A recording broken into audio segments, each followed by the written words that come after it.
আমার হলো না, আমি বঞ্চিতই রইলাম। ভজন শুরু হয় এই হাহাকার থেকে। ভজনের শুরু কখন? ভজন আসলে কাকে বলে? ভজন মানে সেই পরম শ্রেয় বস্তুকে, শ্রেয়রও শ্রেয়, অত্যান্তিক শ্রেয়, আমি তাকে হারিয়েছি, ভুলে গেছি। সেই হারানো অত্যান্তিক শ্রেয় প্রিয়কে অন্বেষণ করার নামই হলো ভজন। কত জন্ম, কত কাল তোমাকে হারিয়েছি। তো এই যে অভাব বোধ, হাহাকার বোধ, আমার নিতাই বলা হলো না, আমার গৌর বলা হলো না, বঞ্চিত হস্মি, আমি বঞ্চিতই রয়ে গেলাম, এই হাহাকার থেকেই আমাদের ভজনের শুরু।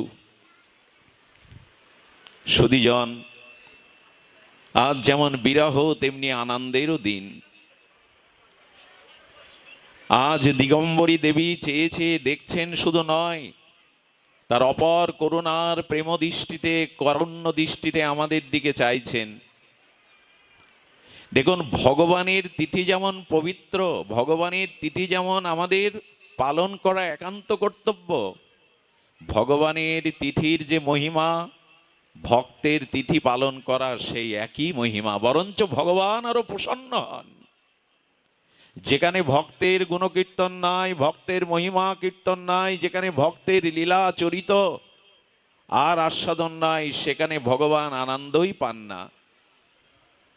এই জন্য ভগবান শঙ্করের কাছে জগন্মাতা পার্বতী প্রশ্ন করছেন, উপাসনা মধ্যে কোন উপাসনা শ্রেয়, শ্রেষ্ঠ? আরাধনানাং সর্বেষাং বিষ্ণু আরাধনাং পরম। ভগবান শঙ্কর জগৎমাতা পার্বতীকে সম্মুখে রেখে জগৎবাসীকে জানাচ্ছেন, দেব দেবী অনেক উপাসনা তত্ত্ব থাকতেও ভগবান কৃষ্ণ বিষ্ণুর উপাসনাই শ্রেষ্ঠ। আচ্ছা, এ পর্যন্তই তো উত্তরের মীমাংসা হয়ে গিয়েছিল যে কার উপাসনা শ্রেষ্ঠ। ভগবান শঙ্কর এখানেই তো উত্তরটা দিয়ে দিলেন, কিন্তু না, ভগবান শঙ্কর পার্বতীর চিত্তে আবার পুনরায় একটি প্রশ্নের উদয় ঘটিয়ে উত্তর দিলেন, মীমাংসা দিলেন। মাতা পার্বতী বলছেন, না, ভগবানের উপাসনার থেকে কি শ্রেষ্ঠ কোনো উপাসনা আছে? আচ্ছা, এ কেমন প্রশ্ন? অনাদিদাদি সর্বকারণের কারণ সচ্চিদানন্দ পূর্ণ ব্রহ্ম ভগবানের উপাসনার থেকে কোনো শ্রেষ্ঠ উপাসনা থাকতে পারে? কারণ অনন্ত বিভু চৈতন্য স্বয়ং ভগবানের উপরে তো কোনো পরতত্ত্ব নাই। কেন তবে এ প্রশ্ন যে ভগবানের উপাসনার থেকে অন্য কোনো উপাসনা শ্রেষ্ঠ কিনা? ভগবান শঙ্কর উত্তর দিচ্ছেন, তস্মাৎ পরতরং দেবী তদীয় নাম সমাশ্চ নাম। হে দেবী, তবে শোনো, ভগবানের উপাসনার থেকে ভগবান প্রিয় ভক্তের উপাসনাই শ্রেষ্ঠ। যে ভক্তের উপাসনা করে সেই শ্রেষ্ঠ। আজ যদি হরিপুরুষ বন্ধু সুন্দরের করুণা আমরা কেউ পেতে চাই, তাহলে তার প্রিয় ভক্তের এই তিথিকে বহুমানন করতে হবে, স্মরণ করতে হবে। ভক্তের তিথি পালন করলে, ভক্তের মহিমা গুণকীর্তন যশকীর্তন করলে ভগবান নিজের থেকে প্রসন্ন হয়ে তার প্রতি কৃপা করেন। এই জন্য আজকের এই বিরহ তিথি আমাদের জন্য একটি মহামহেন্দ্রক্ষণ, শ্রী হরিপুরুষের কৃপা প্রাপ্তির দিন, আর আমাদের দিগম্বরী দেবীর করুণা আশিস প্রাপ্তির দিন। তিনি যেমন করে সেবা করেছিলেন, প্রাণ ঢালা নিষ্কপট প্রীতিময় বাৎসল্য সেবা, সেই সেবাটি আজ আমাদের গ্রহণের দিন। কবে আমরা সেবায় ব্রতী হব? দেখুন, 1871 খ্রিস্টাব্দে 17ই মে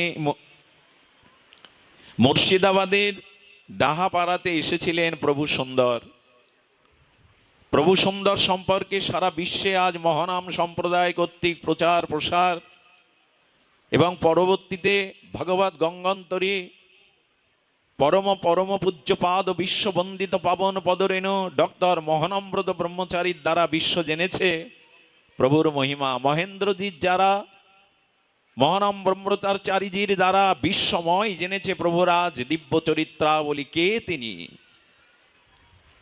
তিনি এসেছিলেন, সৌভাগ্য, তিনি দীননাথ চক্রবর্তীকে পিতারূপে আশ্রয় করে এসেছিলেন, যিনি ছিলেন বেদান্তের প্রতি ছিল তার দখল, সমগ্র শাস্ত্রজ্ঞ, শাস্ত্র ছিলই তার জীবন।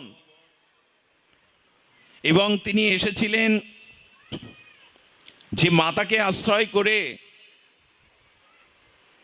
বামা দেবী, তাই তো আমাদের প্রভু সুন্দরের উদ্ধরণ মহাবতারের যিনি মাতা দেবী, তিনি জগতে বেশি দিন নিত্যলীলায় ছিলেন না। দেখুন, মহাপুরুষদের জীবন, অবতারগণের জীবন, ভগবত জীবন বড় বিচিত্র। আমরা পেলাম না বলে, হারালাম না বলে, বঞ্চিত হয়েছি বলে কত হাহাকার, কত দুঃখ করি। তাদের জীবন দেখুন, মাতৃহারা হলেন শৈশবে। এবং বড় ভাগ্য, তিনি এই দীননাথ চক্রবর্তী, বেদজ্ঞ শাস্ত্রজ্ঞ,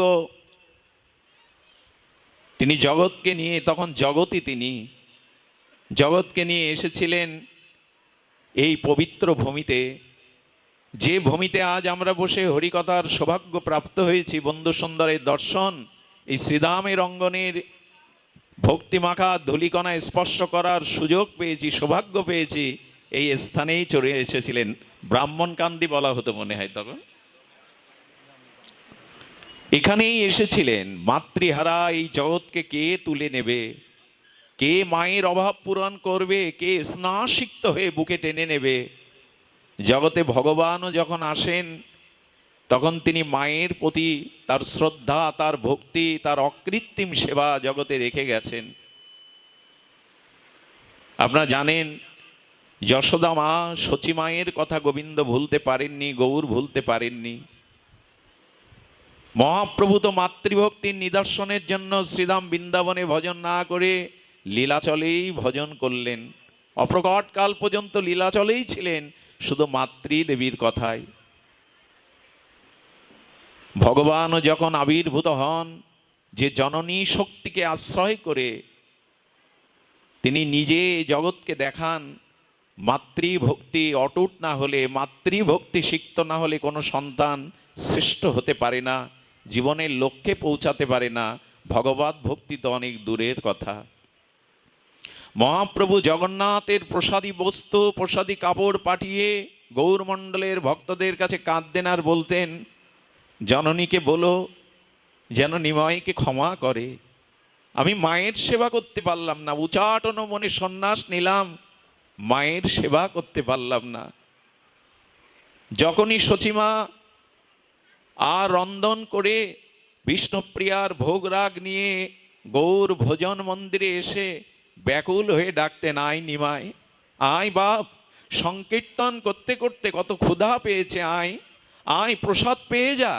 অলক্ষ্যে লীলাচল থেকে মহাপ্রভু মায়ের আহ্বানে সূক্ষ্ম দেহে এসে প্রসাদ পেয়ে যেতেন আজও। এই জন্য মাতৃ স্নেহ থেকে বঞ্চিত হয়েছিলেন প্রভু সুন্দর, কিন্তু ভগবানের সেবার জন্য সেই স্নেহ ভরা, বাৎসল্য প্রীতি ভরা বুক নিয়ে এসে দাঁড়িয়েছিলেন। আজকে যার স্মরণ তিথি, বিরহ তিথি, তিরোধান তিথি, সেই প্রাতঃস্মরণীয়, আমাদের সকলের বন্দনীয়, যিনি শ্রী ভগবানকেই পুত্র স্নেহে, বাৎসল্য প্রেমে আর নিষ্কিঞ্চন সেবা দিয়ে নিজে ধন্য হয়েছেন, জগৎকে ধন্য করেছেন, আমাদের এই দিগম্বরী দেবী। কত ভাগ্য হলে শ্রী ভগবানের সেবা আর মাতৃ এই স্নেহে, বাৎসল্য প্রেমে তাকে সেবা করা যায়। সুধীবৃন্দ, এই সেবার বিষয়ে একটি কথা আমি আপনাদের বলবো। কেন ভগবানের সেবা করতে হয়, কেন আমরা তাকে স্মরণ করছি? ঈশ্বর স্বরূপ ভক্ত তার অধিষ্ঠান। কবিরাজ কৃষ্ণ গোস্বামী বলছেন, এই শ্লোকটির উপরে কিঞ্চিত আলোচনা, খুব ধ্যান দিন। ঈশ্বর স্বরূপ ভক্ত তার অধিষ্ঠান, ভক্তের হৃদয়ে কৃষ্ণের সতত বিশ্রাম। কবিরাজ কৃষ্ণ গোস্বামী এই দার্শনিক আচার্যের চৈতন্য চরিতামৃতের এই পয়ারটির উপরে আমাদের দার্শনিক আচার্যরা যেভাবে ব্যাখ্যা করেছেন, অভূতপূর্ব। ঈশ্বর স্বরূপ ভক্ত শব্দটির দিকে ধ্যান দিন। তার অধিষ্ঠান, ঈশ্বরের যে স্বরূপ, সাম্যক স্বরূপ, সেই স্বরূপ হলেন, সেই স্বরূপের অধিষ্ঠানই হলো ভক্ত। ঈশ্বর স্বরূপই ভক্ত, একটু ব্যাখ্যা করা প্রয়োজন। অনেকেই ভগবান এই বিষয় নিয়ে আমাদের মাথা ঘুলিয়ে যায়, আমরা সিদ্ধান্তহীনতায় ভুগি। তুলসীদাস গোস্বামী রামচরিত মানসে বলছেন, ভক্ত ভক্তি ভগবন্ত গুরু চতুর নাম বপু এক, ইনকো চরণ বন্দিয়ে নাশত বিঘ্ন অনেক। ধ্যান দিন শব্দের দিকে। ভক্ত, ভক্তি, ভগবান, গুরু, নাম চারটি, কিন্তু তত্ত্ব এক, ভিন্ন নয়। এরা তত্ত্ব তো একই, এরা সন্দিনী শক্তির একই শক্তি। ভক্ত, ভক্তি, ভগবান, গুরু, নাম চারটি, কিন্তু তত্ত্ব তো এরা এক। এদের চরণ যারা বন্দনা করে, এদের চরণে যারা শরণাগতি হয়, তাদের এই জীবনে জন্ম মৃত্যু জরাব্যাধির বিঘ্ন ঘুচে গিয়ে প্রেম প্রাপ্তি হয়। এদের চরণ বন্দনা করো। এই জন্য শুধু ভগবানের নয়, ভক্ত, ভক্তি, ভগবান, গুরু, এ তত্ত্ব এক, এতে ভেদ করতে যাবেন না। যদিও সেব্য সেবক তত্ত্ব আছে, তাহলে আজ যে দিগম্বরী দেবীর স্মরণ যারা করছেন, তারা পরোক্ষভাবে ভগবানকেই, ভগবানের কৃপাকেই আজ আমরা প্রাপ্তির বা উপায় জানতে পারি। কারণ আমাদের বিঘ্ন নাশ হবে এই চারের স্মরণ নিলে। এখানে বলছেন যে ঈশ্বর স্বরূপ ভক্ত, অর্থাৎ ভক্তের স্বরূপে ঈশ্বরই বিরাজিত, তার অধিষ্ঠান। ভক্তের হৃদয়ে সদা কৃষ্ণের বিশ্রাম। কি করে বিশ্রাম হয় আর কি করে ভক্তের স্বরূপ কৃষ্ণ অধিষ্ঠান হন, একটি দৃষ্টান্ত দ্বারা মহাজন বলছেন। দেখুন, আপনি যখন ভগবানের নাম রূপ লীলা বা সাক্ষাৎ ভগবানের সেবায় ব্রতী হবেন, সেবা মানে প্রিয়ের সুখ সন্নিধানে আত্মসুখ বিবর্জিত আর প্রিয় পরমের সুখ বিধানের নামই হলো সেবা। সেবা মানে অন্য কিছু নয়, সেবা মানে প্রিয়ের অত্যান্তিক সুখ বিধান। আমি যে সেবাটি করছি, এই সেবার মূল তত্ত্বই হলো আনন্দ। তিনি আনন্দ পাচ্ছেন, তো এই আনন্দ দান করাই হলো সেবা। সেবার মূল হলো সুখ বিধান, আনন্দ বিধান। তো ভক্ত যখন ভগবানের নাম রূপ লীলা সেবায় নিমজ্জিত হয়ে যায়, প্রাণ সমর্পিত করে দেয়, তখন ওই ভগবানের সেবা করতে করতে, ভজন করতে করতে ভক্তের স্বরূপটাই ভগবানের স্বরূপের রূপ নেয়। দৃষ্টান্ত বলছেন মহাজন, একটা লৌহখণ্ডকে আগুনের মধ্যে তদাত্ম করুন। একটি লৌহখণ্ডকে জ্বলন্ত অগ্নির মধ্যে কিছুক্ষণ রেখে দিন। ওই লৌহখণ্ডটি অগ্নির সংস্পর্শে তদত্ত প্রাপ্ত হয়, কিছুক্ষণ পরে দেখবে লোহার মধ্যেই আগুনের স্বরূপ প্রকাশ হয়ে গেছে, যায় কিনা? লোহাটাই তখন অগ্নির স্বরূপ প্রকাশ হয়েছে। ঠিক সাধুগুরু বৈষ্ণবের কৃপায় নিষ্কপটে যখন কেউ ভগবানের আরাধনা করতে থাকে, ভজন করতে থাকে, সেবা অনুরাগে, প্রীতি অনুরাগে সেবা করতে থাকে, তখন ভগবানের যে মহিমা, ভগবানের যে স্বরূপ, ধীরে ধীরে ভক্তের চিত্তকে সেই স্বরূপে রূপ নিয়ে নেয়, সেই স্বরূপে রূপ নেয়, এটা বলা আছে। আচ্ছা দেখবেন, আমাদের বন্ধু সুন্দর হরিপুরুষ শ্রীমন্দিরে যে মন্দিরে শোভা পাচ্ছে, এই মন্দির তো ইট কাঠ মাটি দিয়েই গড়া, তাই না? কারুকার্য করা। তা আপনারা লক্ষ্য করবেন, আমরা মন্দিরটাকে প্রণাম করি কেন? মন্দির আমাদের ইট কাঠ মাটি দিয়ে তো কত বিল্ডিং, কত সৌধ, কত আকাশচুম্বী অট্টালিকা তৈরি করা, সেসব অট্টালিকাকে আমরা প্রণাম করি। শ্রীমন্দিরকে প্রণাম করি কেন? না, শ্রীমন্দিরের গর্ভেই আমার শ্রী ভগবান বিরাজ করছেন। এই জন্য যার গর্ভেই ভগবান বিরাজ করছেন, যার মধ্যেই ভগবান বিরাজ করছেন, সেই স্থানটিও ভগবানের ন্যায় প্রণাম্য। নাহলে ইট কাঠকে মানুষ প্রণাম করতে যাবে কেন? ইট কাঠকে প্রণাম করতে যায়, পাশে তো বৃন্দাবন আছে। শ্রীধাম বৃন্দাবন থেকে বেশি দূর না। পৃথিবীর সপ্তম আশ্চর্য কি যেন আগ্রায়? তাজমহল। তাজমহলকে লোক দর্শন করতে যায়, প্রণাম করতে যায় কি? বিশ্বের সপ্তম আশ্চর্য তাজমহলকে কেউ প্রণাম করে না, ছবি তোলে, সেলফি তোলে, দর্শন করতে যায় প্রিয়জনদের সাথে নিয়ে, কিন্তু বৃন্দাবনের একটি ছোট্ট পুরানো মন্দিরের কাছে মানুষ কেন সাষ্টাঙ্গে প্রণাম করে? কারণ তোমার গর্বেই তো ভগবানের বিরাজ। তেমনি ভক্ত হৃদয়েই ভগবান সর্বদা বাস করেন। এই জন্য ভক্ত হৃদয়টাই ভগবৎ স্বরূপে পরিপূর্ণ রূপ নিয়ে নেয়। যে অধিকরণে বস্তু থাকে, অর্থাৎ অগ্নিটা লোহার মধ্যে ছিল না, কিন্তু অগ্নির মধ্যে লোহা তদত্ত প্রাপ্ত হয়ে লোহার মধ্যে অগ্নি প্রবেশ করেছে। ঠিক তদরূপ যখন ভগবানের সেবা, ভগবত ভজন ভক্ত হৃদয়ে হতে থাকে, তখন ঈশ্বর স্বরূপ ভক্ত, অর্থাৎ ঈশ্বরের স্বরূপটাই ভক্তের হৃদয় কি হয়? অধিষ্ঠান নেয়। আমার মতো মা দিশ কৃষ্ণ বিমুখ, ভজন বিমুখ, মহৎ বিমুখ জীবের চিত্তে কি আছে? ভগবান এখানে চিৎকন আত্মা রূপে আছে, কিন্তু স্বরূপে নাই। আর ভগবানের বিশ্রাম কোথায়?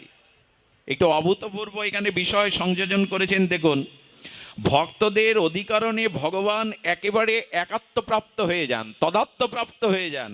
এই জন্য ঈশ্বর স্বরূপই ভক্ত। আহা, কি করে বোঝাই বলুন তো? এত বড় শব্দ যোজনা করেছেন কবিরাজ কৃষ্ণ গোস্বামী, এই দার্শনিক আচার্য। ঈশ্বর স্বরূপই ভক্ত, অর্থাৎ ভক্ত ঈশ্বরের স্বরূপে রূপ নিয়ে নেয়। এই জন্য যে আমার পূজা করে সে আমার ভক্ত না, যে আমার ভক্তের পূজা করে সেই শ্রেষ্ঠ ভক্ত। যে আমাকে সম্মান করে সে আমার ভক্ত নয়, যে আমার ভক্তকে বহুমানন সম্মান করে সেই আমার ভক্ত। এই জন্য অধিকরণে প্রগাঢ় প্রীতির দ্বারা তদত্ত প্রাপ্ত হয়ে যান। আমরা একথা বলতে পারি, আজ দিবঙ্গরী দেবীর যদি চরণে প্রণাম করি, আরাধনা করি, স্মরণ করি, তার দিব্য চরিত লীলাবলী যদি শ্রবণ করি, তাহলে আজ বন্ধু সুন্দর হরিপুরুষ তার আরাধনার থেকে বেশি সন্তুষ্ট হয়ে কৃপা করবেন আপনাকে। কারণ তার হৃদয়ের স্বরূপে তিনি অবস্থান করতেন। ভগবানের সেবা কি সহজে হয় গো? সহজে পাওয়া যায় না। ওনাকে থামান, ওনাকে থামান, ওখানে বসে থামান, এটা বোঝেও না। জয় শ্রী রাধে। তো এই জন্য শাস্ত্র বলছেন, শ্রীমন্দিরে যেমন ইষ্টদেব অবস্থান করেন,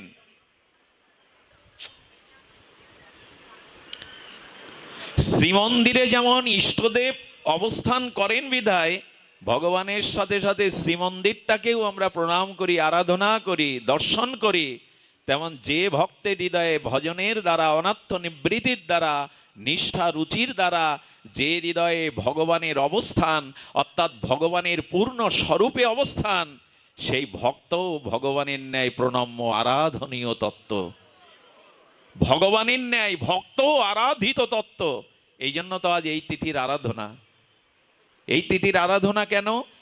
কারণ ভক্তের হৃদয়ে ভগবান। আচ্ছা, এখানে একটি অপূর্ব শব্দ যোজনা করেছেন এই পয়ারে, কৃষ্ণ ভক্তের হৃদয়ে কৃষ্ণের সতত বিশ্রাম। আচ্ছা, মানুষ বিশ্রাম নেয় কোথায়? দোকানে, অফিসে, হাট বাজারে। এখানে কোলাহল থাকে, এখানে প্রকৃত বিশ্রাম হয় না। এই জন্য মানুষ সমস্ত কোলাহল, কর্তব্য কর্ম আর সমাপ্ত করে নিজের আপন আলয়ে চলে আসে। পাখিগুলো যেমন নিড়ে চলে আসে, মানুষ দেখবেন গৃহ আপন আলয়ে ফিরে আসে, কারণ আপন আলয়ের মধ্যেই তার পরিপূর্ণ বিশ্রামটা হয়। অফিসে হয়, বাজারঘাটে হয়, হাটের মধ্যে বিশ্রাম হয়। তো গোবিন্দের আর বিশ্রামের জায়গা নেই। ভক্তের হৃদয়ে তার সতত বিশ্রাম। সতত মানে সর্বক্ষণই, নিরন্তর ভগবান বিশ্রাম করেন ভক্তের হৃদয়ে।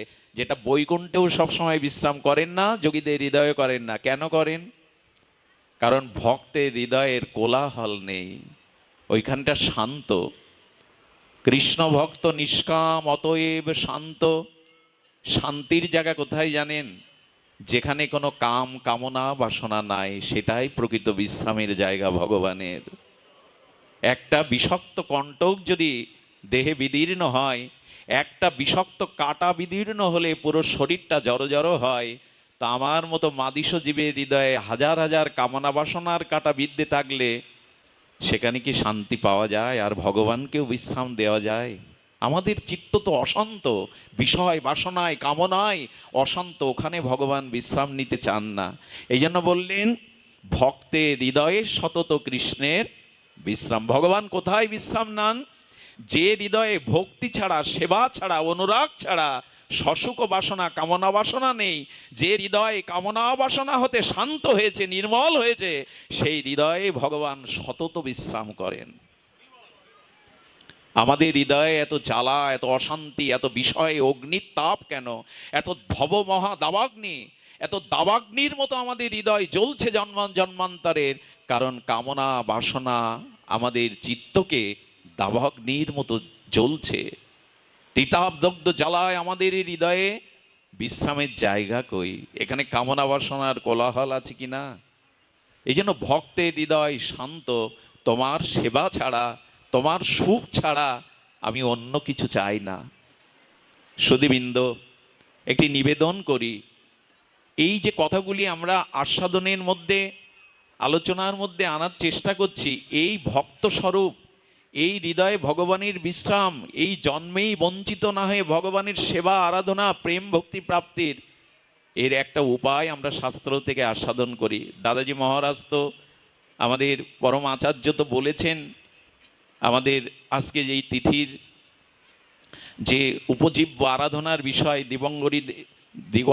দিগম্বরী দেবীর মহামহিমা বলেছেন। আমি কিঞ্চিত আস্বাদনে আসব, তার আগে বলি, এই যে ভগবান আপনার হৃদয়ে সতত বিশ্রাম করবেন, এই যে আপনার হৃদয়ে ভগবানের স্বরূপে পরিপূর্ণ হয়ে থাকবে, এটা কখন সম্ভব? খুব ধ্যান দিয়ে কথাটি শুনতে হবে। এটি সম্ভব মহতের কৃপা বিনা কোনো কার্যে ভক্তি নয়। দেখুন, আপনি কর্মযোগী হন, যোগী হন, ধ্যানী হন, আপনি যাগ যজ্ঞ তীর্থ পর্যটন যাই করেন, যতদিন মহতের কৃপা না হবে ততদিন কৃষ্ণ ভক্তি দূরে থাক, আমাদের সংসারের আসক্তিও ক্ষয় হবে না। আর এর মূলে হলো শ্রদ্ধা।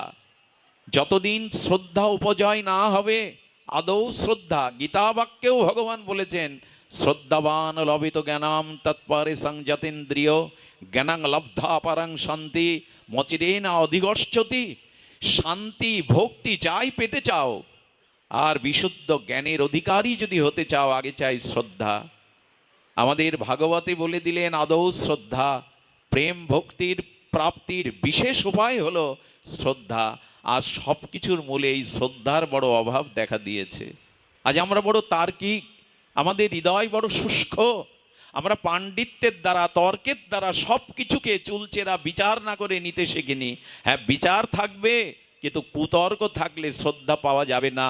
আর যতদিন শ্রদ্ধার উপজয় না হচ্ছে, ততদিন ভজনও শুরু হবে না, অনর্থ নিবৃত্তি হবে না, প্রেম প্রাপ্তি তো অনেক দূরে। তাই বিশেষ অনুরোধ করব, শ্রদ্ধাটি ভালো করে আমাদের তত্ত্ব তো জেনে এই শ্রদ্ধার দিকে পা বাড়ান।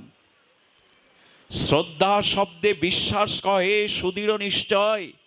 সাধু বাক্যে, গুরু বাক্যে, শাস্ত্র বাক্যে যে সুদৃঢ় বিশ্বাস, নিশ্চয়িত্তিকা বৃত্তি বিশ্বাস, এরই নাম শ্রদ্ধা। আজ বড় অভাব সেটারই। প্রভু ভগবান তো, প্রভু গৌর সুন্দরের পরিশিষ্ট রূপ তো এই তর্ক। দীক্ষা নিয়েছি তবু মনে মনে বলছি, প্রভু সেই তো, প্রভু সেই স্বরূপ তো। এই যে কুতর্ক, এই যে কুবিচার, এগুলিকে শ্রদ্ধা নষ্ট করে দেয়। এই জন্য প্রথমে আদৌ শ্রদ্ধা। শ্রদ্ধা ব্যতীত আমাদের জীবনে এক পাও ভজন রাজ্যে, ভক্তি রাজ্যে আমরা এগিয়ে যেতে পারবো না। শ্রদ্ধাটি জানলাম, সুদৃঢ় নিশ্চয়িত্তিকা বিশ্বাসের নাম, গুরু বাক্যে, শাস্ত্র বাক্যে বিশ্বাস, এটি এসেছে আমাদের। এই বিশ্বাস বা শ্রদ্ধার জন্ম হয়, তাও মহতের কৃপার অপেক্ষা আছে। আচ্ছা, মহৎ সঙ্গ না পেলে, মহৎ দর্শন না পেলে, মহতের সংস্পর্শে না গেলে আপনি শ্রদ্ধাও পাবেন না। অর্থাৎ সমস্ত কার্যের মৌলিক তত্ত্ব হলো মহতের কৃপা। মহতের কৃপা বিনা কোনো কার্যে ভক্তি নয়। এই জন্য নিবেদন করব, মহতের সঙ্গ চাই, মহতের দর্শন চাই, মহতের মুখনির্গলিত হরিকথা শ্রবণ কীর্তন দর্শন চাই। কারণ মহতের কৃপা ব্যতীত কখনো শ্রদ্ধার উদয় হতে পারে না। শ্রদ্ধা দুই প্রকার, একটি হলো শাস্ত্রীয় শ্রদ্ধা, আর একটি হলো লৌকিক শ্রদ্ধা।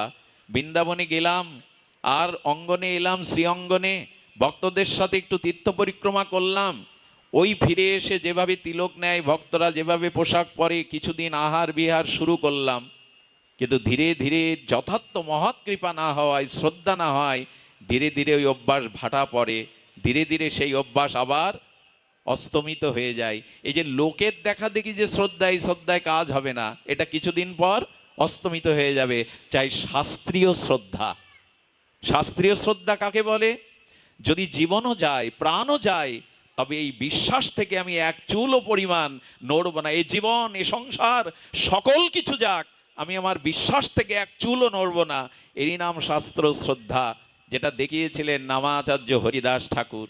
চিন্তা করতে পারেন, শাসকের সামনে 22 বাজারে মৃত্যুদণ্ড দেয়া হলো, আর সেই রাজ শাসকের সামনে কুম্ভকণ্ঠে বললেন, খণ্ড খণ্ড হয় যদি দেহ মন প্রাণ, তবু না বদনে ছাড়িব এই হরিনাম। আমার মৃত্যু আসুক, তবু আমি হরিনাম ছেড়ে দেব না। এই হলো শাস্ত্রীয় শ্রদ্ধা। একবার যখন প্রভুর চরণ আশ্রয় করেছি, একবার যখন জীবনের ধ্রুবতারা করে তাকে জেনেছি, তখন তিনি আমার জীবন, তিনি আমার মরণ, তিনি আমার সর্বস্ব। এক চুলও পরিমাণ আমি এখান থেকে নড়ব না। এই দৃঢ়তার নামই হলো শাস্ত্রীয় শ্রদ্ধা। আর এটি মহৎ কৃপা বিনা আপনি পাবেন না। আজকে এই শ্রীঅঙ্গনে, শ্রীধামে এত সাধুসঙ্গ পাচ্ছেন, এত শ্রী ভক্তের স্পর্শন, দর্শন, শ্রবণ, কীর্তন হচ্ছে, এই জাতীয় মহৎ কৃপা ছাড়া শ্রদ্ধার, শাস্ত্রীয় শ্রদ্ধার উদয় হতে পারে না। এই মহৎ কৃপার অপেক্ষা আছে, না হলে কিছুই হবে না। মহৎ কৃপা কেমন জানেন? তবে একটু ধ্যান দিন, মহৎ কৃপা কেমন। আহা, আপনারা জানেন যে বৈকুণ্ঠের দুয়ারি জয় বিজয়, আর এরাও মহতের চরণে অপরাধ করলো। সনক, সনন্দ, সনাতন, সনত কুমার, এই সন্ত ভক্তের চরণে অপরাধ। আচ্ছা, যারা বৈকুণ্ঠের দুয়ারি তারা সাধারণ, যাদের সামনে ব্রহ্মা অনুমতি নিয়ে ভগবানের চরণ দর্শনে যায়, ভগবান শঙ্করও যে দুয়ার দিয়ে চলে যায়, আর সেই বৈকুণ্ঠের দুয়ারি জয় বিজয়া, জয় বিজয়, তারা বৈকুণ্ঠের দুয়ার থেকে কেন রাবণ হতে যাবে, কেন হিরণ্যকশিপুর হতে যাবে, কেন দৈত্যকুলে অসুরকুলে জন্মাবে? বলতে পারেন ভগবানের দুয়ার থেকে তারা দৈত্য অসুরকুলে কেন আসবে? এর মূল কারণ মহৎ চরণে অপরাধ হয়ে গেল। ভগবানও তাদের রাখলেন না, কারণ মহৎ চরণে অপরাধ এত বিঘাতক। ভগবানের দুয়ার থেকে তারা দৈত্য হয়ে জগতে এলো। একবার ভেবে দেখুন তো, মহৎ চরণে অপরাধ হলে তার বিঘাতক ফলটা কত দূর হতে পারে। দয়া করে কোনো ভক্ত নিন্দা, মহৎ চরণে অপরাধ করবেন না। বৈষ্ণব চরণে যদি হয় ক্ষুদ্র অপরাধ, মহা ভজন হতে পড়ে যাবে বাদ। সামান্য মহৎ অপরাধ আপনাকে ভগবানের দুয়ার থেকে অসুর কুলে জন্মাতে পারে। আবার বিপরীতে দেখুন, মহৎ কৃপা হলে কি হয়? প্রহ্লাদ মহারাজ দৈত্যকুলে এলেন, হিরণ্যকশিপুরের দৈত্যকুলে এলেন, কিন্তু মাতৃ গর্ভেই পরম ভক্তি, পরম প্রেম পেয়ে গেলেন। এর কারণ কি? এটাও মহৎ কৃপা। দেবশিবাদের নারদের ভক্তি কল্পতরু, দেবশিবাদের নারদের কৃপা গর্ভে পেয়েই ভক্তিমান হয়ে গেলেন দৈত্যকুলে। এর পেছনেও মহৎ কৃপা, এর পেছনেও মহৎ কৃপা। তাই দয়া করে, করুণা করে এই জীবন ভজনের প্রগতির পথে কোনো মহৎ চরণে যেন বিন্দুমাত্র অপরাধ না পৌঁছায়, খুব সতর্ক দেয়া দেবে এখানে আমাদের। আমরা কথায় কথায় মহাপুরুষের, অন্য সম্প্রদায়ের সাধুদের নিন্দা করে বসি। দেখুন মহৎ কৃপা, এই মহৎ কৃপা বঞ্চিত হলে, মহৎ কৃপা কি করে বঞ্চিত হয় জানেন? দেখবেন মহতের কৃপা থেকে যখন বঞ্চিত হবেন, তখন আপনার হৃদয়ে ভোগ বাসনা বেড়ে যাবে। আপনার চিত্তে গোবিন্দ উন্মুখ না হয়ে বিষয় সাংসারিক উন্মুখ বাসনা যত বেড়ে যাবে, জানবেন মহৎ চরণে আপনার অপরাধ হচ্ছে। এই জন্য ভজন করে, দীক্ষা নিয়েও আপনার ভিতরে ভোগ বাসনা, বিষয় উন্মুখ ভাবনা যাচ্ছে, কোনো না কোনোভাবে মহতের চরণে আপনার অপরাধ হচ্ছে। আর যদি মহৎ কারো কৃপা করে দেয়, কি হয় জানেন? ভগবৎ ভক্তি, ভগবৎ ভজনের বাসনা উন্মুখ হয়ে ওঠে। অর্থাৎ আপনার চিত্তে যখন ভজনের মহিমা, ভজনের অভিলাষ জাগে, জানবেন কোনো মহৎ অলক্ষ্য থেকে কৃপা করছে। আমি আপনাদের কাছে নিবেদন করব, প্রভাতে উঠেই তো আমাদের নবদ্বীপবাসী, বৃন্দাবনবাসী বৈষ্ণবদের কেন স্মরণ করতে হয়? কারণ মহাত্মাদের করুণা ছাড়া আমরা দু পা এগিয়ে যেতে পারবো না। একটি লীলা শুনুন। বন্ধু সুন্দর তখন ভারতে এক জায়গায় সংকীর্তন হচ্ছে, আর সংকীর্তন শ্রবণ করতে করতে প্রভু সুন্দরের প্রিয় আর ভগবানের দিব্য নাম রূপ শুনতে শুনতে তিনি সমাধিস্থ হয়ে গেছেন। আর অষ্টভাবের সেই ত্রয়োদশ ভাব মাঝে মাঝে প্রভুর মধ্যে আসতেন। রাধারানীর দশম দশা, গৌর সুন্দরের দ্বাদশ দশা, বন্ধু সুন্দরের ত্রয়োদশ দশা।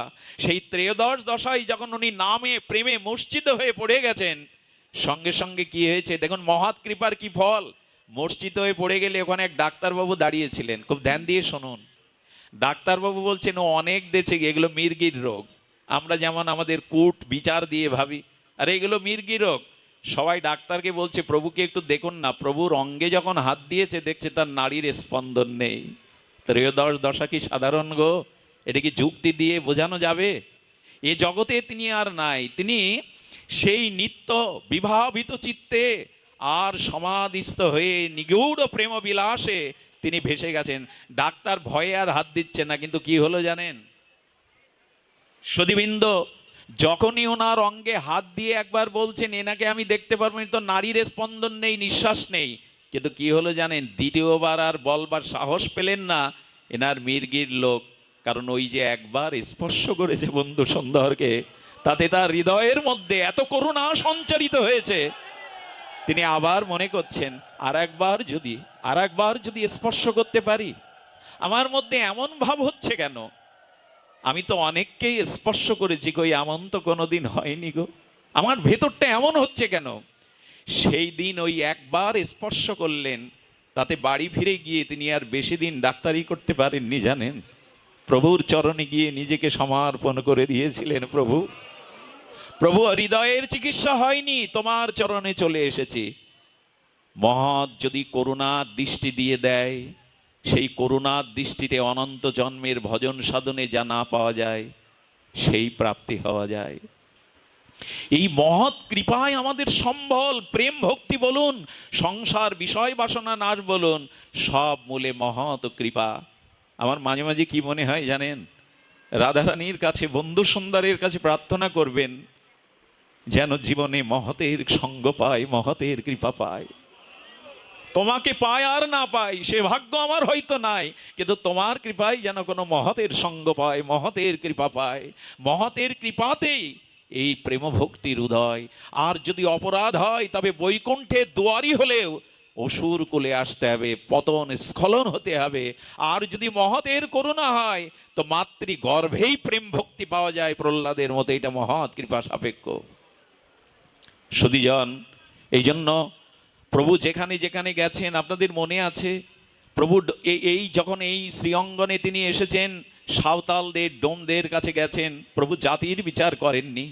আজ এই জাত নিয়ে, ভেদাভেদ নিয়েই আমাদের ভক্তি জগৎটাও কেমন কোলাহল উঠেছে। বন্ধু সুন্দরের লীলা দেখুন, অকাতরে পাপনার সংকীর্তনে যখন সংকীর্তন রসরাজময় প্রেম ভক্তির দানে অকাতর পতিত পাবন হয়ে সাঁওতাল ডোম দলিতদের মধ্যে গেছেন, প্রভুকে পেয়ে তারা পরমানন্দে মনে করেছে প্রভু কোথায় বসতে দেব, কোথায় তোমার আসন দেব? তুমি এই পতিতদের, যাদের ছায়াকেও মারায় না, তুমি তাদের কাছে এসেছো। কলিযুগ ধন্য কেন জানেন? কলিযুগ ধন্য এই জন্য আমরা পতিত হতে পারি, স্খলিত হতে পারি। আর পতিতের যাওয়ার একটাই জায়গা, পতিত পাবনের কাছে ছাড়া পতিত যাবে কোথায়? পতিতের তো একটাই জায়গা, পতিতের একটাই জায়গা, পতিত পাবনের কাছে। তো পতিত পাবন কে? আর পতিত পাবন রূপে বন্ধু সুন্দর এসেছেন, নিতাই সুন্দর এসেছেন। আর কি বললেন জানেন? আমি বুঝেছি, পতিত হলেও তুমি পতিত পাবনের কাছে আসছো না, এটাও অলসতা। তবে শুনে রাখো, পতিত পাবন অবতারে যখন এসেছি, তোমরা না এসো, আমি তোমাদের দুয়ারে যাব, আমি তোমাদের কাছে যাব। আজকে এই ধ্যানমগ্ন এই ত্রয়োদশ দশার সেই পরম রাসবিলাসের আজ তিনি দলিত সম্প্রদায়ের দ্বারে দ্বারে গেছেন। আপনারা শুনলে অবাক হবেন, এক পতিতাকেও প্রভু কৃপা করেছিলেন। আত্মার পাতিত্ব ধর্ম ছিল, আত্মার স্খলন ছিল না, তিনি কৃপা করেছিলেন। বন্ধু সুন্দরের একটি উপদেশ আমি আপনাদের হাত জোড় করে বলি, মায়েদের বলি, বাবাদের বলি। বন্ধু সুন্দর হরিপুরুষ খুব সতর্ক থাকতেন। এই কলিযুগে ভজনের বাধা, ভজনের অন্তরায়, ভজনের আমাদের অনর্থ একটি মাত্র এই, উনি বলেছিলেন পরস্ত্রীকে সর্বদা মাতৃজ্ঞানে দেখো, কারণ অকারণে পরস্ত্রীকে স্পর্শ করবে না। আশ্চর্য হতে হয়, মন্দাদরি দেখতে এসছেন যে কে আমার স্বামীকে বধ করলো। সেই রঘুপতি রাজ বলেছেন, রামচন্দ্রের কথা অনেক শুনেছি। দ্রৌপদী পালকির থেকে যখন নামলেন, দ্রৌপদী নয়, ভুল হচ্ছে, মন্দাদরী, সেই মন্দাদরীর ছায়াটা রামের গায়ে পড়েছিল। রঘুপতি মর্যাদা পুরুষোত্তম মন্দাদরীকে প্রণাম করে বললেন, হে মা, তো ভুল ক্রমে আপনার ছায়াটা আমার অঙ্গে এসে পড়েছে। মন্দাদরী চোখে জল এনে বলেছিল, যার স্বামী সীতাকে হরণ করলো জগৎজননীকে, তার প্রতি আমার ছায়া দেখে আমাকে মা বলে প্রণাম করছে। বন্ধু সুন্দর বারবার বলতেন, বন্ধু সুন্দর একবার শ্রীধাম বৃন্দাবনে, আর তিনি রামদাসকে বলছেন, তাকে সারিকা বলে ডাকতেন, রাধিকা নাম ছিল তো, রাধা নাম প্রভু উচ্চারণ করতেন না। প্রেমময়ীর হৃদয়ে, প্রেমময়ী তো তার শ্রীগুরু, সেই গুরু নাম উচ্চারণ করতেন না, রাধা নাম উচ্চারণ করতেন না, তাই সারিকা বলতেন। দেখুন প্রভু সুন্দরের কি শিক্ষা। কুঞ্জভঙ্গ গাইতে গিয়ে, কুঞ্জভঙ্গ গাইতে গিয়ে রামদাস বাবাজির খুব কষ্ট হতে, মানে রাধা মাধবকে কুঞ্জভঙ্গ করাবে, এই লীলা বিলাস থেকে ভঙ্গ করাতে বড় কষ্ট হতেন। তাই পদের যে খাতাটা ছিল, এই খাতাটা ছুঁড়ে প্রভুর আসনে ছুড়ে দিয়েছে, আমি কুঞ্জভঙ্গ গাইতে পারবো না। কিছুক্ষণ পর বন্ধু সুন্দর আর প্রেমেও দৃষ্টিতে চেয়ে বলছেন, ও সারিকা, তুমি ফেলে দিলে কাকে? ওর মধ্যে যে অক্ষর আছে, ওই অক্ষর স্বরূপে তো তিনি, অক্ষরে ব্যথা লাগলো না, তিনি ব্যথা পেলেন না। অর্থাৎ নামীর মধ্যেই, শব্দের মধ্যেই যে নামী, এটা বন্ধু সুন্দর জানিয়ে দিলেন। নামের মধ্যেই তো অভিন্ন স্বরূপে নামী আছে। আজকাল যাগ যজ্ঞের লিফলেটগুলো দেখবেন ধুলায় পড়ে থাকে, ড্রেনে পড়ে থাকে। হরে কৃষ্ণ নামের লিফলেটগুলো রাস্তায় রোদ্দুরে ধুলাবালিতে শুকাতে থাকে। পারবেন তো আমার সন্তানকে কেউ যদি ড্রেনে ফেলে রাখে, ধুলায় ফেলে রাখে, মেনে নিতে পারবো? বড় বাবাজি মহারাজ যেখানে যেখানে এই নাম পড়ে থাকতে দেখতেন, ধুলা থেকে তুলে বুকে করে কাঁদতেন, ওরে নামী যে নামের মধ্যে, নামকে অবহেলা করতে নেই। খাতাটা ছুড়িয়ে দিয়েছেন, বন্ধু সুন্দর কষ্ট পেয়ে বললেন, কাকে আঘাত দিলি রে? আঘাত তো নামই পেল, কারণ নামের মধ্যেই তো নামী বিরাজ করেন। কি অনুভূতি ছিল তার! তো ওই সময় ভিড়ের মধ্যে বলছেন রামদাস, কোনো রমণী স্পর্শ যেন না হয়, ভালো করে দেখে রেখো। কি বলবো, দুর্ঘটনাক্রমে একটি রমণীর স্পর্শ বন্ধু সুন্দরের এই দিব্য শ্রীঅঙ্গে লেগে যাওয়ার পরে তিনি কাটা কবুতরের মতো অনেকক্ষণ ছটপট করেছিলেন, এই না হলে দিব্য পুরুষ। অথচ তিনি এই মাতৃস্নেহে দিগম্বরী দেবীর সেবা নিজে হাতে নিয়েছিলেন। আমি বলতে চেয়েছি, মাতৃভাব না আসা পর্যন্ত যেন কোনো পর স্ত্রীকে স্পর্শ না করে। এটি ভজনের মহিমা, বন্ধু সুন্দরীর উপদেশ। আজ জগৎ প্লাবিত হয়ে গেল এই বাহ্যিক বাসনা, দৃষ্টিশুদ্ধতা না আসায়। এই জন্য পরপুরুষ পর স্ত্রীর প্রতি বন্ধু সুন্দর সাবধান থাকতে বলেছেন।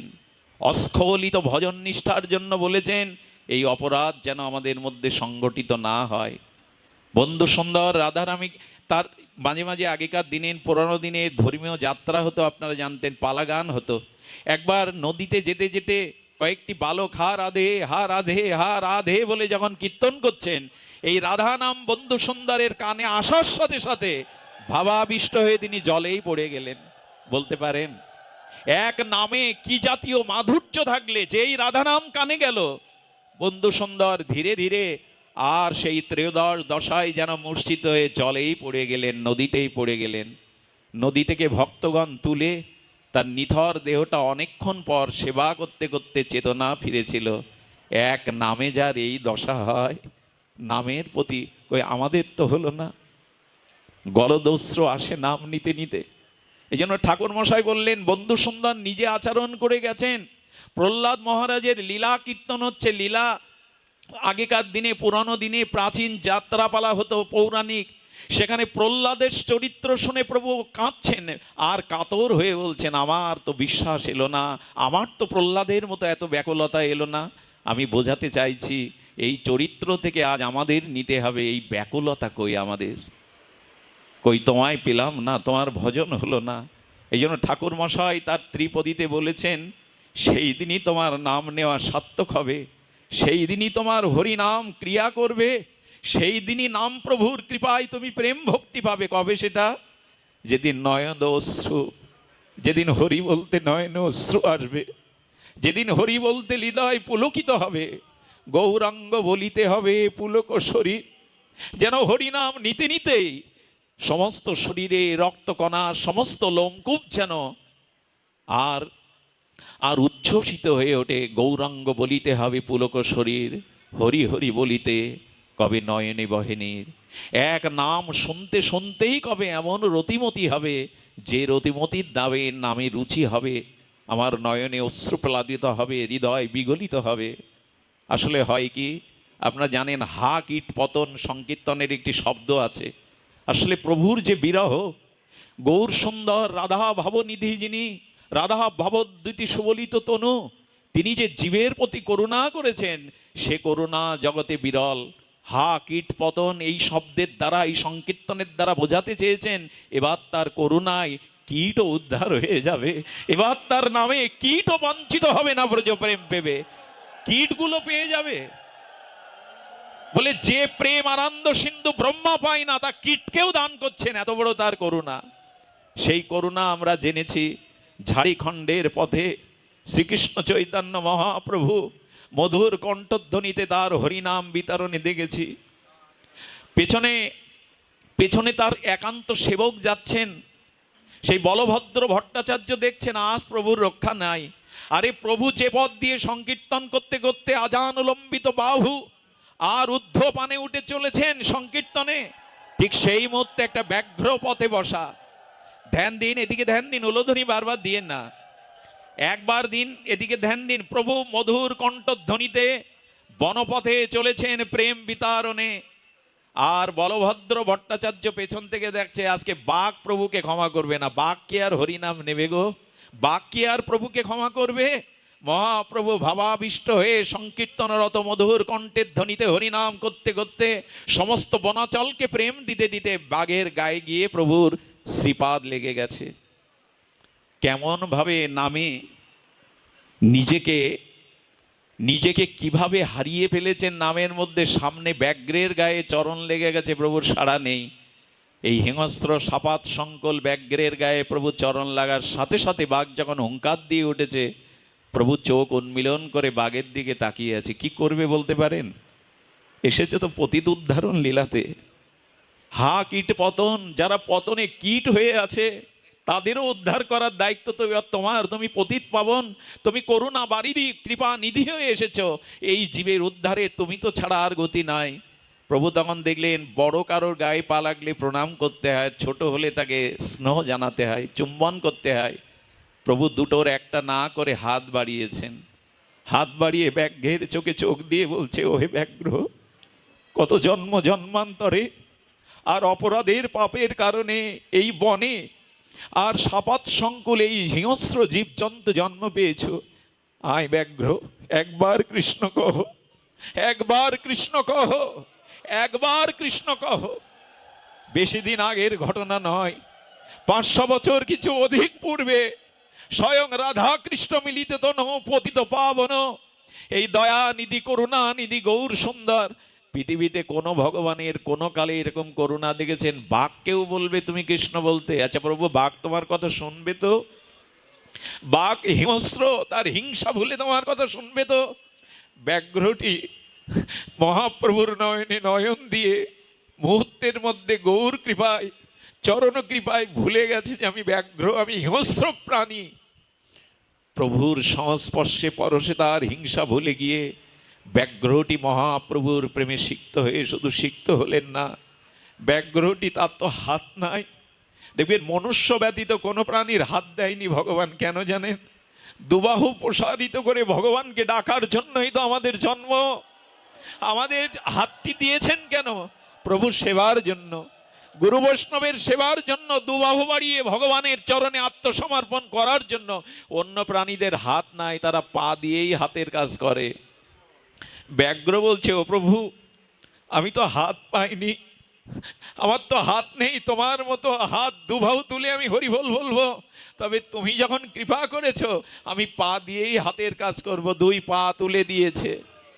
ব্যাঘ্রটি কি বলছে শুনুন, তার মনের সংবেদ্য অনুভব রাজ্যের ভাষায় ব্যাঘ্রটি বলছেন, প্রভু তোমার থেকে আমার কণ্ঠের শব্দ আরো আরো তীব্র, প্রভু তোমার থেকে আমার জিহ্বা আরো প্রলম্বিত।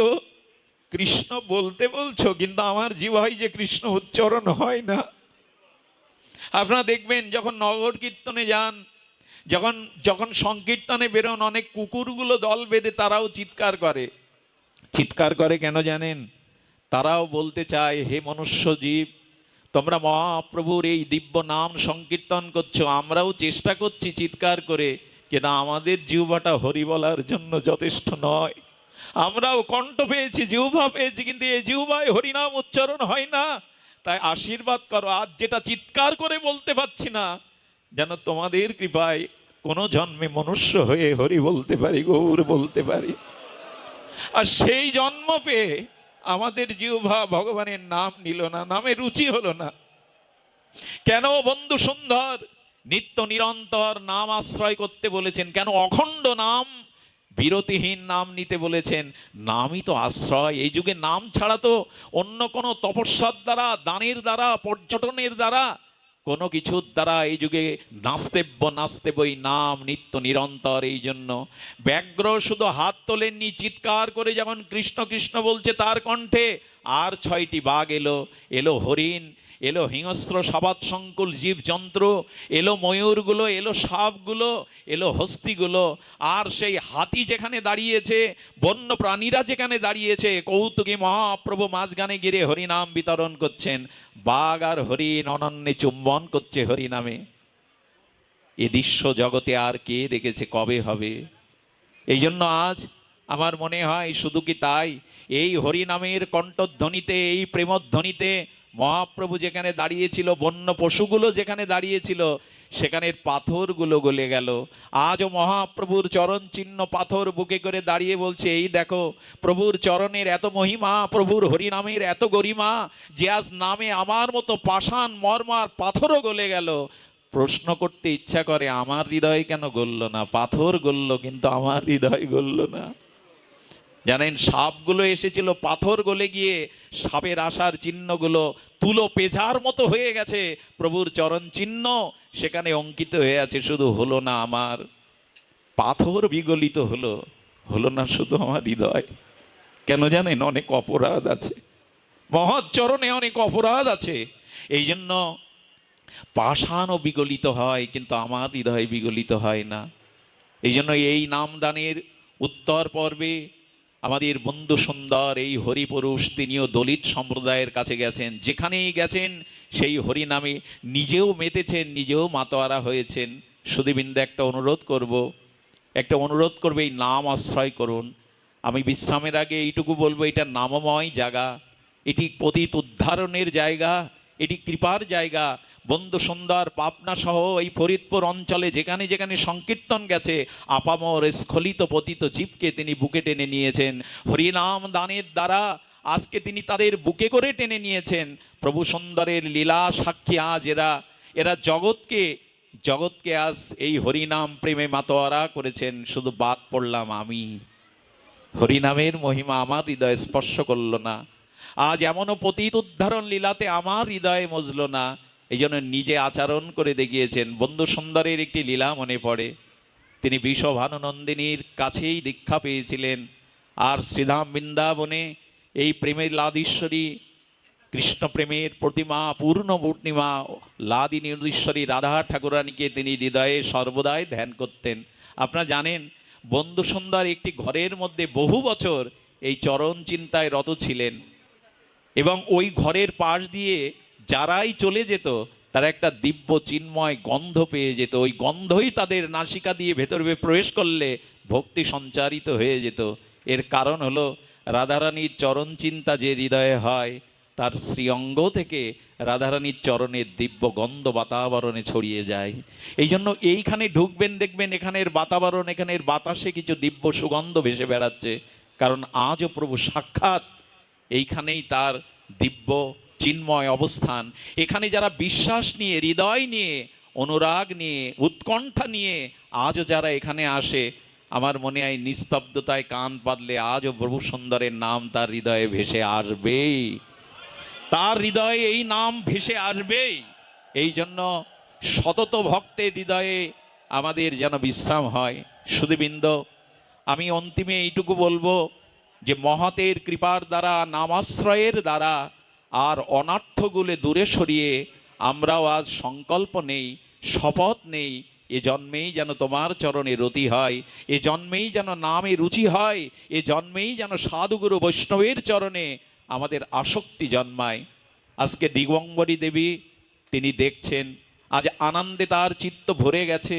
ভগবানের সেবা যিনি নিজ হাতে করেছেন, তিনি কি একবার বলতে পারেন? দিবঙ্গরী দিদি, এই এই এই এই যে আমাদের পরম আরাধনীয়, উনি আজ কোথায়? নিত্য লীলা থেকেই তিনি এসেছিলেন, আবার নিত্য লীলাই প্রভু তাকে বিশ্রাম দিয়েছেন। এনারা তার লীলা শক্তি, এনারা তার লীলা সঙ্গ নিয়ে এসেছিলেন। প্রভু যখন আসেন তখন তার পার্শ্বদগণদেরও নিয়ে আসেন। সুধীবৃন্দ, এই বিরহের দিনে, এই বিরহ বিজয় উৎসবের দিনে এইটুকু বলবো, দিগম্বরী আজকে দিদি ঠাকুরানী আমাদের জানিয়ে গেছেন সেবা করো। দাদাজি, বন্ধু মহারাজজি কাঁঠালের কথা বলছিলেন, গাছে একটা কাঁঠাল পেকেছে, তাতে সেই কাঁঠালের আস্বাদনের জন্য বারবার প্রতীক্ষা করছে কখন জগৎ আসবে। জগৎকেই এই যে প্রিয় বস্তুগুলো যেন তাকে সেবার মন জাগে। সেবা তো সাধারণ নয়। সাক্ষাৎ ভগবান বাৎসল্য প্রেমে যার হাতে সেবা নিয়েছেন, তার গতি কি হতে পারে? ছোট্ট দুটো দৃষ্টান্ত দিয়েই পাঠ বিশ্রাম করি। পুতনা যদি বিষ খাওয়ানোর ছলে, হত্যার ছলে গোবিন্দকে কোলে নিলে তার যদি ধাত্রীগতি হয়, দিগম্বরী দিদির গতি কোথায় একবার চিন্তা করে দেখুন। যে পুতনা শ্রী গোবিন্দকে মাতৃরূপে বিষ খাইয়ে হত্যা করতে গেল,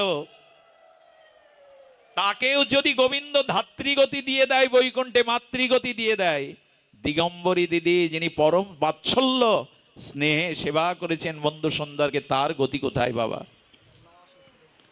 তার গতি কোথায়? এই জন্য নিবেদন করব, সেবা চাই। আচ্ছা, সেবা কি বন্ধ হয়েছে তার? আজও নিত্য লীলাতে তিনি জগৎ সুন্দরকে সেবা দিয়ে যাচ্ছেন। সেবা এক জন্মের নয়, তার কারণ হলো নিতায়ের চরণ সত্য, তার সেবকও নিত্য। আপনি ভালো করে জানুন, এইটুকু হৃদয়ে ধ্যান দিয়ে শুনুন, নিতায়ের চরণ যেমন সত্য, গৌরের চরণ যেমন সত্য, হরিপুরুষ বন্ধু সুন্দরের, জগৎ বন্ধু সুন্দরের চরণ যেমন সত্য, তাকে যারা সেবা করে তারাও জন্ম জন্মান্তরের সত্য, তারাও চিরদিনের, এক জন্মের নয়। যারা তার চরণ সেবা করে তারাও তার নিত্য। এই জন্য দিগম্বরী এই দিদি ঠাকুরানীকে বন্ধু সুন্দর তার নিত্য লীলায় নিত্য বিলাসে নিয়ে আজও তিনি সেখানে সেবা করছেন। একটা কথা বলি, যশোদার বুকের দুধ ফোরায় না, আর নিত্য গোলক বৃন্দাবনে কৃষ্ণ যশোদার কোলে ওই দুধই চিরকালই পান করেন, ওখানে কৃষ্ণ বড় হয় না। কারণ নিত্যলীলা নিত্যলীলা কোথাও না কোনো ভূখণ্ডে নিত্যলীলায় আজও আস্বাদন হচ্ছে। তাই ভগবানের সেবা করতে করতে এই শরীরটা যখন নিত্য চিন্ময় হয়ে যাবে, নাম প্রভাবে, সেবা প্রভাবে, শ্রী গুরুদেবের অশেষ বিশেষ ভজনের দ্বারা এই শরীরটা যখন চিন্ময় প্রাপ্ত হবে, আরে মীরার শরীর তো গিরিধারী লালের সাথে মিশেই গেল। দেখুন, ভজন করতে করতে শরীর এত চিন্ময় হয়ে যায়, ওই যে বললাম, ওই চিন্ময় শরীর তার গিরিধারী লালার সাথে চিরদিনের মতো লীন হয়ে গেল। দিগম্বরী দিদি এই নিত্য সেবিকা, বাৎসল্য সেবিকা, তিনি নিত্য লীলায় আজও সুন্দরকে এখানেই সেবা দিচ্ছেন। এই নিত্য আমাদের চোখ নাই, আমাদের ওই প্রেমদৃষ্টি নাই, এই জন্য দেখতে পাচ্ছি না, তবে তিনি আছেন, তবে তিনি সেবা দিচ্ছেন। আপনাদের কাছে সর্বশেষে এই অনুরোধ করে যায় যে এই বিরহের দিনে আমাদের বিরহ কই? আমরা যে তাকে হারিয়েছি এই মাটিতেই, এই লীলা নিকেতনেই, এই শ্রীঅঙ্গনেই, আজও হয়তো সেই তার সেবা, সেই তার সাহচর্য, তার লীলা আজও এখানে আছে, কিন্তু বিরহ চাই। বিরহটা কাকে বলে? বিরহটা হলো বিশেষ রূপে তাকে স্মরণ করা। আজ আমরা আসুন সেই মনে মনে আর সেই বাৎসল্য প্রেমময়ী দিগম্বরী দিদিকে স্মরণ করি, মাতাজির চরণে প্রণত জানিয়ে বলি, এ জন্মে তোমার কৃপায় যেন আমরা একটু সেবা, একটু সুখবিধান আমরা করতে পারি প্রিয় পরমকে। সেবা যারা করেন তাদের আনুগত্য, তাদের সেবায়, তাদের প্রার্থনায়, তাদের করুণা দৃষ্টিতেই আমরা সেবায় ব্রতী হতে পারি। আমাদের দ্বিতীয় কোনো উপায় খোলা নেই। তাই আজ এই দিনে যারা এই অনুষ্ঠানের আয়োজন করেছেন, জগন্নাথ দাসের মা চায়না রানী দাসী মারাত্মক রোগে আক্রান্ত, রাধা মাধবের কাছে প্রার্থনা জানবেন। আমাদের মকসেদপুরের কার্তিক বাবা তিনিও শারীরিক অসুস্থ, তার জন্য সকলে মিলে প্রার্থনা করবেন। অনুষ্ঠানটি যারা আয়োজন করেছেন, ঐকান্তিকভাবে চেষ্টা করেছেন, আমি তাদের চরণে প্রণাম জানিয়ে বারবার বলবো, আজকে নিশ্চয়ই দিগম্বরী দিদি সহ আজ এই মাতাজি সহ বন্ধু সন্ধ্যা তাদের উপরে আশীর্বাদ বর্ষণ করছেন। ভক্ত তিথি যারা পালন করে তারা অবশ্যই প্রভু সুন্দরের কৃপায় সিক্ত হয়ে যাবেন। এই ফরিদপুরের শ্রীঅঙ্গনে আজ এই বিরহ বিজয় উৎসব তিথিতে যারা এলেন, যারা এই বিজয় উৎসব তিথিতে এলেন, দয়া করে কৃপা করে একবার সমাধিস্থলটা দেখে যাবেন। দিগম্বরী এই এই মহান সেবিকা, এই ভগবানের বাৎসল্য প্রেমময়ী মূর্তিতে যিনি জগতে এসেছিলেন, একবার তাকে দেখে যাবেন। তার চরণের ধূলি স্মরণে তাকে প্রণাম করে আশীর্বাদ চেয়ে যাবেন। এই জীবনে যেন আমরাও সেবা, সামান্য সেবাও নিবেদন করতে পারি। সুধীবৃন্দ, এই ফরিদপুরে বারবার মন চায়, এইখানে বন্ধু সুন্দরের কৃপা পেতে কার না মন চায়। দূর দূরান্ত থেকে যারা এসেছেন, এই অভাজনের পক্ষ থেকে আবারও আপনাদের চরণে সশ্রদ্ধ দণ্ডবাদ জানাই। ভাগবত এবং হরিকথামৃত দ্বারা আপনাদের হৃদয়ে প্রেম সিঞ্চন করবার ন্যূনতম যোগ্যতা নাই, তবু আজকের তিথিতে অসুস্থ শরীর নিয়ে আপনাদের চরণ আসতে পেরেছি। বন্ধু সুন্দরের এই পূত পবিত্র শ্রীধামের অঙ্গনের বাতাস শ্রী অঙ্গে লাগাতে পেরেছি। আপনাদের মতো শুদ্ধ মহাত্মা অনুরাগী ভক্তদের দর্শনের স্পর্শনের পরম সৌভাগ্য পেয়েছি। এটাই বা মানুষ্য জীবনের সবথেকে বড় পাওয়া হয়ে থাক। আপনাদের সকলের চরণে প্রণতি জানিয়ে সকলের পরম মঙ্গল প্রার্থনা করে আজকের মতো আমার হরিকথার এখানেই বিশ্রাম রাখছি। জয় জগৎবন্ধু সুন্দর কি, জয় শ্রীরাম শ্রী অঙ্গন।